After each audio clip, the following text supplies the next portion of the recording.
தியாகி யார் தெரியுமா? எம்ஜிஆர் அவர்களாலும் ஜெயலலிதா அவர்களாலும் காக்கப்பட்ட அதிமுகவை இன்று அடகு வைத்து விட்டார்கள். இவர்கள் மீது பல வழக்குகள் இருக்கிறது, பல தப்பு பண்ணியிருக்காங்க, நம்ம பயந்து கொண்டு இருக்காங்க. ஆக இதையெல்லாம் பார்த்து நொந்து நூலான அதிமுக தொண்டர்கள் தான் தியாகிங்கிறது. தியாகி யார், அந்த தியாகி யார், அந்த தியாகி யார் என்று எழுதப்பட்டிருக்கிறது. பேட்ஜும் போட்டிருக்கார்கள். மறைந்த எம்ஜிஆர் அவர்களால் உருவாக்கப்பட்டு மறைந்த அம்மையார் ஜெயலலிதா அவர்களால் வளர்த்தெடுக்கப்பட்ட அதிமுகவை அதற்கு பிறகு பொறுப்பேற்ற இப்பொழுது எதிர்கட்சியாக தலைவராக இருக்கக்கூடியவர்கள் தாங்கள் சிக்கியிருக்கக்கூடிய பல்வேறு வழக்குகளில் இருந்து பல்வேறு பிரச்சனைகளில் தப்பித்துக் கொள்வதற்காக யாருடைய கடலில் போய் விழுந்தார்களோ ஆக இன்றைக்கு விழுந்த நேரத்தில் நொந்து போய் நூல்ஸாக மாறி இருக்கக்கூடிய அதிமுக தொடர் தான் இன்றைக்கு தியாகிகளாக இருக்கிறார்கள்.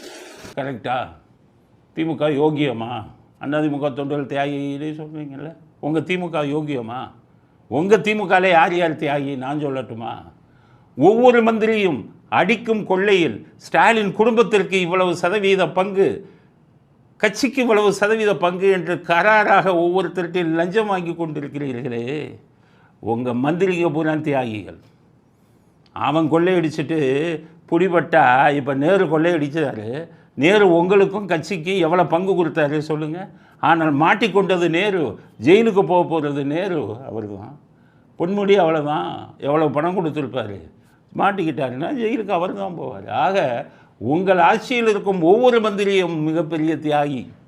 அடுத்தது உங்கள் தொண்டர்கள் அதை விட தியாகி. பாவம், கொடியேற்றுறவன் அவன், எலெக்ஷன் டைமில் போய் வீடு வீடுக்கு போய் ஓட்டு கேட்குறவன் அவன், கள்ள ஓட்டு போடுறவன் அவன், ரவுடித்தனம் பண்ணி அதிமுகவுக்கு விழுகக்கூடிய ஓட்டுக்கள் எங்கே இருக்கோங்க ரவுடித்தனம் பண்ணி அவங்கள வரவிடாமல், ஓட்டு போட வரவிடாமல் பண்ணுறவன் அவன், வாக்காளர் பட்டியலிருந்து அதிமுகவுக்கு எதிர்க்கட்சிக்கும் இருக்கும் வாக்குகளை எல்லாம், வாக்காளர்களை எல்லாம் அழித்து விட்டு ஃப்ராடு பண்ணுறவன் அவன். ஆனால் 1,76,000 கோடியை கொள்ளையடித்து உலகமகா கோடீஸ்வரர்களானது உங்கள் குடும்பம். அப்போ உண்மையான தியாகி யார்? உங்கள் திமுக தொண்டன் தான். நீங்கள் கொள்ளையடிக்கிறத வேடிக்கை பார்த்து உயிரை கொடுத்து கொண்டிருக்கிறானே திமுக தொண்டன், அவன்தான் உண்மையான தியாகி. அதிமுக வச்சு சண்டை போடுறத பார்க்குறான், இவன் வயிறு எரியிறான். பாவிங்களா, 1,76,000 கோடியை கொள்ளையடிச்சிட்டிங்க, நான் தான் போஸ்டர் ஓட்டுறேன், நான் தான் கள்ள ஓட்டு போடுறேன்னு ஒவ்வொரு திமுககாரனும் புலம்பிக் கொண்டு இருக்கிறார். அதனால் எங்களை பொறுத்தவரை திமுக தொண்டனும் திமுக மந்திரிகளும் தான் உண்மையான தியாகி.